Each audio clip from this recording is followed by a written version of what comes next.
In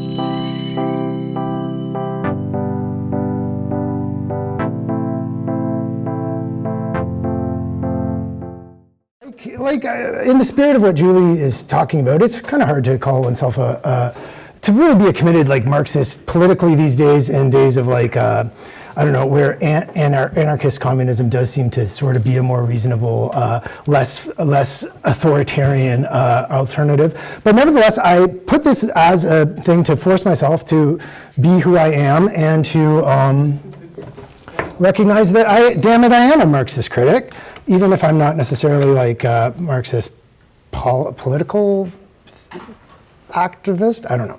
And maybe that's a cop-out, but that's just sort of. Hi, everyone. Thank you so much for inviting me to this. I'm really touched and honored to have been asked about this, or to be part of this. It's awesome.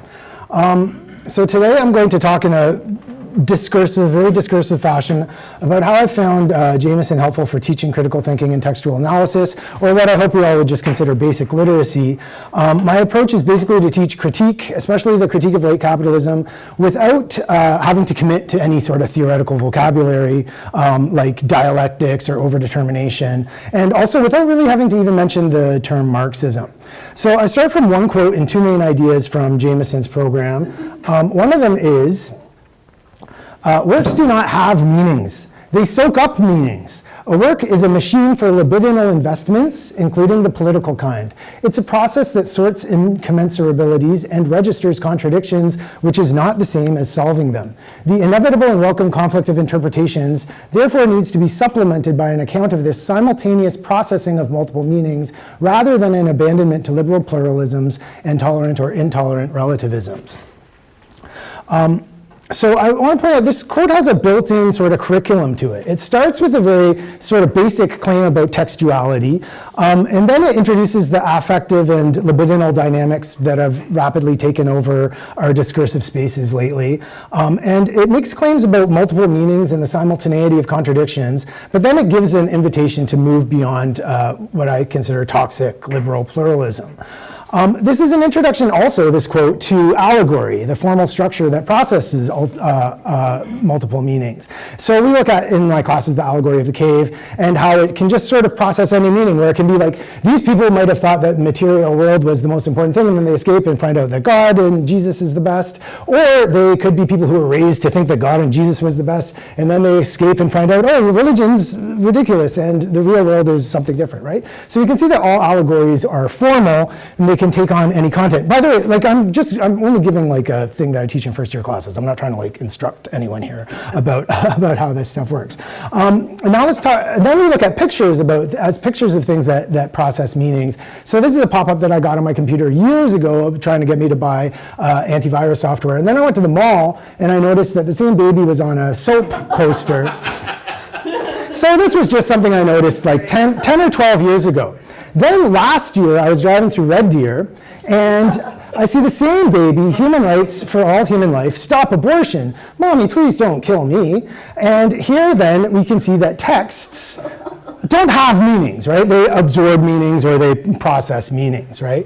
Another one that I like to show, and that in regards to, I was telling Karen that I thought when she was talking about little Eichmanns, I thought she was talking about maybe students until I heard her talk. But thankfully, my students are all suitably aghast when they learn that on the first day of Hanukkah last year, the New York Times crossword puzzle looked like a freaking swastika. And so thinking that in terms of do texts have meanings or do they process meanings, we can say what's the correct interpretation? I think it's fair to say this was probably a mistake, right?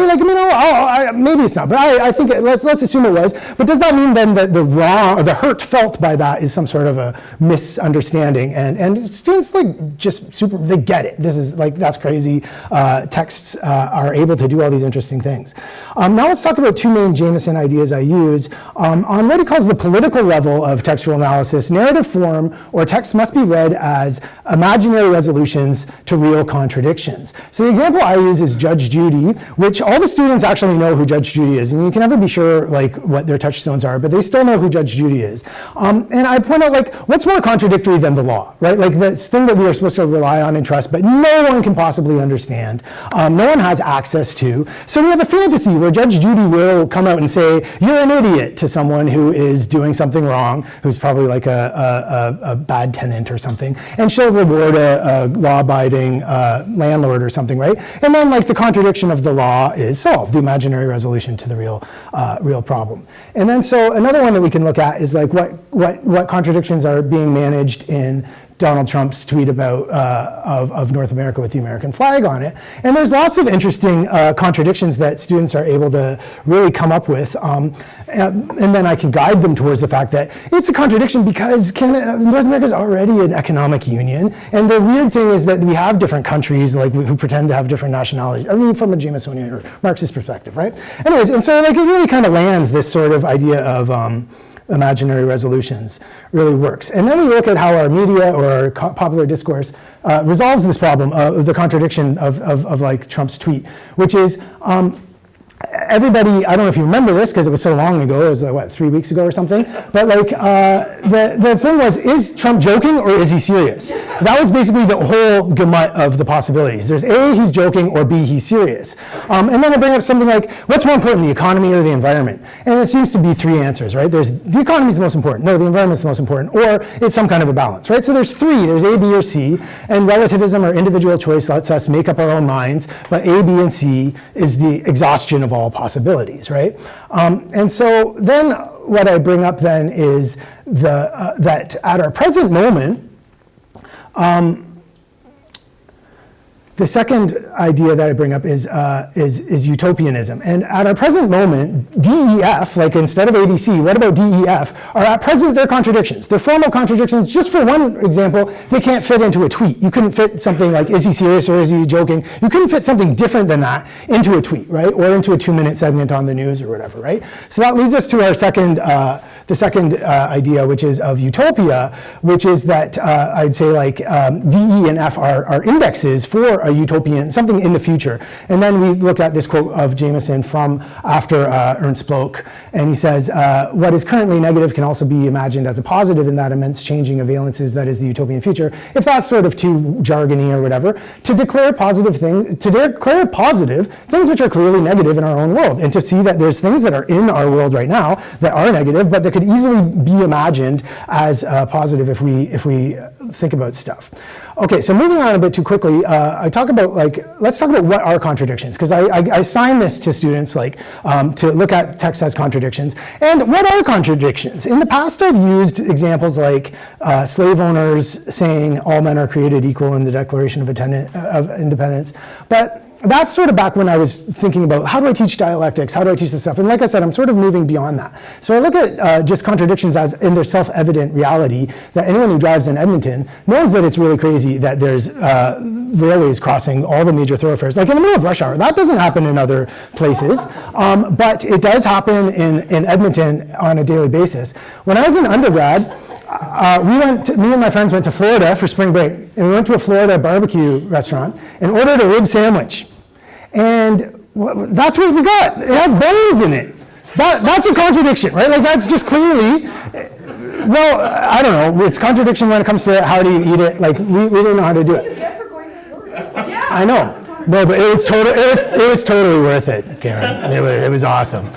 No, but anyway, so that's what I see. I bring up as contradictions. Contradictions are things that are simultaneous truths. Like that the railway has to get somewhere and the cars have to get somewhere. Like it's not like one of them's wrong or one disproves the other, right? There are also things that resist narrative closure. So an example is sort of like, I used to ask my grandma, who do you love more, me or my cousin or my brother or whatever? And she said, I'd love you all equally. But that's kind of bullshit, right? Like you don't love people equally.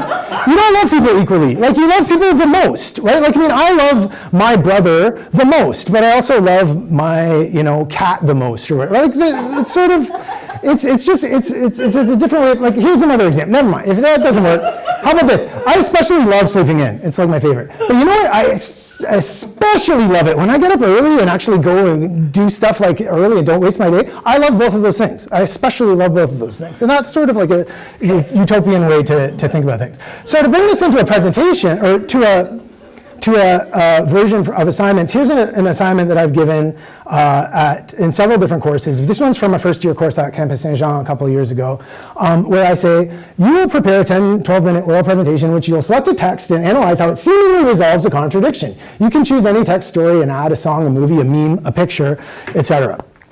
And so these are some of the things that I got in this first year English class. What is blackfishing? Which is an appropriation, but also a simultaneous recognition of black standards of beauty by non-black influencers on TikTok. That's a pretty good contradiction.